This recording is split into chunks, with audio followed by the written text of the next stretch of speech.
Hello viewers, আসসালামু আলাইকুম। আবারও চলে আসলাম নতুন আরেকটি রেসিপি নিয়ে আপনাদের মাঝে। আজকে আমি একটু অন্যরকমভাবে একটি রেসিপি তৈরি করে দেখাবো। আজকে আমি তৈরি করে দেখাবো কচুর লতির ভাপা। আমরা কম বেশি মাছ ভাপা খেয়ে থাকি, ইলিশ মাছ, বিভিন্ন ছোট মাছ, এগুলো আমরা ভাপা খেয়ে থাকি। তবে আজকে আমি কচুর লতি ভাপা করে দেখাবো, একদমই সহজভাবে আর খেতে দুর্দান্ত লাগে। তাহলে চলুন কিভাবে এই লতি ভাপা তৈরি করতে হয় দেখে নিয়ে যাক। এর জন্য আমি এখানে কচুর লতিটা খুব ভালোভাবে কেটে পরিষ্কার করে ধুয়ে রেখে দিয়েছি। আর লতিটা অবশ্যই কিন্তু খুব ভালোভাবে পরিষ্কার করে বেছে নিতে হবে, তা না হলে কিন্তু গাল চুলকাতে পারে। এখানে আমি এক আটি কচুর লতি নিয়ে নিয়েছি। এখন কচুর লতিটা একটা সাইডে সরিয়ে রাখবো। এখন একটি ব্লেন্ডার জগ নিয়ে নিয়েছি। এর ভিতরে দিয়ে দিব 4-5টি শুকনা মরিচ। আমি একটি মশলার পেস্ট তৈরি করে নিব। ভাপার জন্য আমি যে মশলাটা ইউজ করব সব এর ভিতরে দিয়েই আমি একটি পেস্ট তৈরি করে নিব। আর দিয়ে দিব 5-6টি কাঁচামরিচ। আমি শুকনো মরিচ আর কাঁচামরিচ একসঙ্গে মিলিয়ে দিয়েছি। আপনারা চাইলে যে কোনো একটি মরিচও দিয়ে দিতে পারেন, চাইলে শুধু কাঁচামরিচ বা শুকনো মরিচ দিয়েও করতে পারেন। আমি দুইটা দিয়েই তৈরি করব, এতে করে দেখতেও সুন্দর হবে আর খেতেও দারুণ লাগবে। দিয়ে দিব এক টুকরো আদা কুচি, দিয়ে দিব একটা মিডিয়াম সাইজের পেঁয়াজ কুচি, দিয়ে দিব একটা মিডিয়াম সাইজের ছোট রসুন,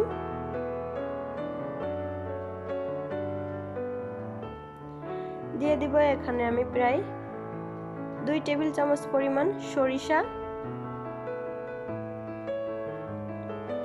আমি যেহেতু 4 চামচ দিয়ে দিচ্ছি, সেক্ষেত্রে আমি 3 চামচ পরিমাণ দিয়ে দিয়েছি। দিয়ে দিব 1 চামচ পরিমাণ জিরা,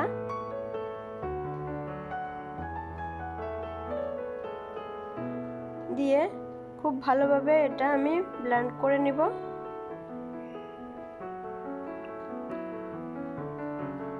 আপনারা চাইলে কিন্তু এখানে পোস্তদানাও দিয়ে দিতে পারেন, সেক্ষেত্রে খেতেও সুন্দর হবে।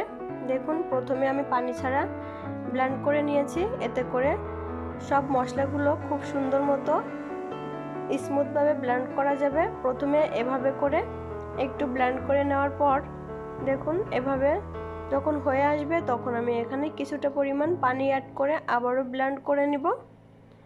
খুব বেশি পানি দেওয়া যাবে না, যতটা প্রয়োজন মশলাটা ব্লেন্ড করতে ঠিক ততটাই দেব। বেশি পরিমাণ পানি হয়ে গেলে কিন্তু যখন ভাপাটা করব তখন পানি বের হয়ে যাবে, খেতে ভালো লাগবে না। আর এখানে দিয়ে দিয়েছি কিছুটা নারিকেল। আপনারা চাইলে স্কিপও করতে পারেন, তবে নারিকেলটা দিলে এর টেস্টটা খুবই ভালো আসে, চেষ্টা করবেন দেওয়ার।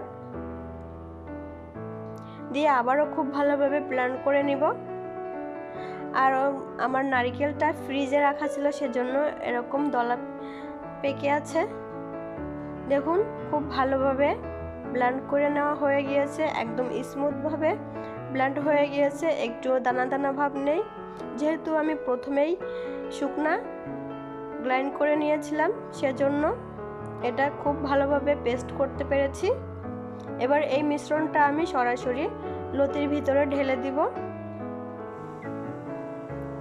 আমি কিন্তু আলুগুলো খুব ছোট ছোট করে কেটে নিয়েছি। এখানে কিন্তু আমি আলু দিয়ে দিয়েছি, ছোট ছোট করে কেটে একদম লতির মতো করে একটা আলু কেটে দিয়েছি। আপনারা চাইলে আলুটা নাও দিতে পারেন।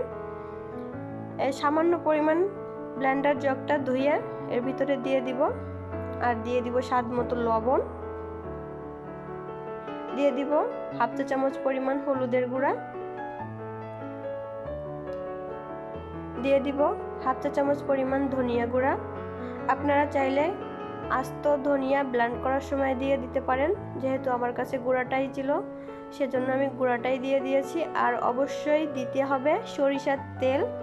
ভাপা জাতীয় যে কোনো জিনিসে সরিষার তেল দিয়েই করতে হয়, এতে করে ভাপার টেস্টটা খুবই ভালো আসে। আমি এখানে প্রায় 3 টেবিল চামচ পরিমাণ সরিষার তেল দিয়ে খুব ভালোভাবে এটা হাতের সাহায্যে মেখে নিব। দেখুন, সব মিশ্রণ এখন আমি খুব ভালোভাবে কষলিয়ে মেখে নিব।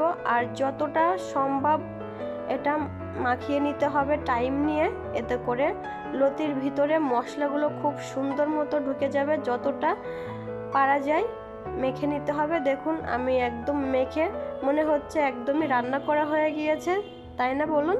এভাবে করে কিন্তু মেখে নিতে হবে। যে পাত্রে আমি কচুর লতিটা ভাপাবো আমি সেই পাত্রটা নিয়ে নিয়েছি। আমি একটি স্টিলের টিফিন বক্স নিয়ে নিয়েছি। এর ভিতরে আমি মাখানো লতিগুলো দিয়ে দিব।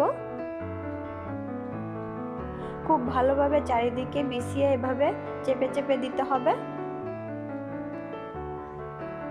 দেখুন একদম কোনো রকম পানি এখানে ইউজ করবেন না। আমি কিন্তু একদমই পানি ইউজ করিনি, একদম মাখা মাখা হবে। পানি ইউজ করলে কিন্তু এই ভাপাটা খেতে একদমই টেস্টি হবে না, একদমই ভালো হবে না। অবশ্যই এই টিপসগুলো ফলো করবেন। একদম মশলা মাখা মাখা এই ভাপাটা করতে হবে, তাহলে এর টেস্টটা পাওয়া যাবে। বেশি পানি দিয়ে ফেললে কিন্তু এর টেস্টটাই নষ্ট হয়ে যাবে। এখন এটা আমি ঢাকনা দিয়ে ঢেকে রেখে দিব। আর তার আগে এর উপরে আমি 1 টেবিল চামচ পরিমাণ কাঁচা সরিষার তেল দিয়ে দিব। এর উপর থেকে আমি ছড়িয়ে দিব।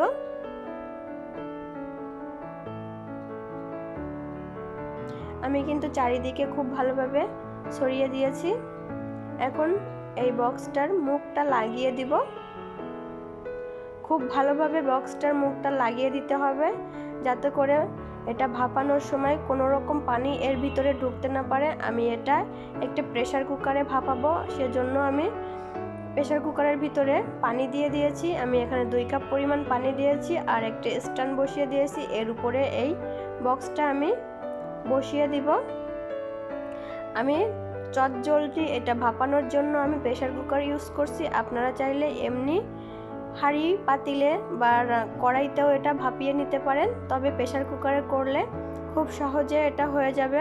অল্প সময়ে মাত্র 2টা সিটি দিলেই হয়ে যাবে।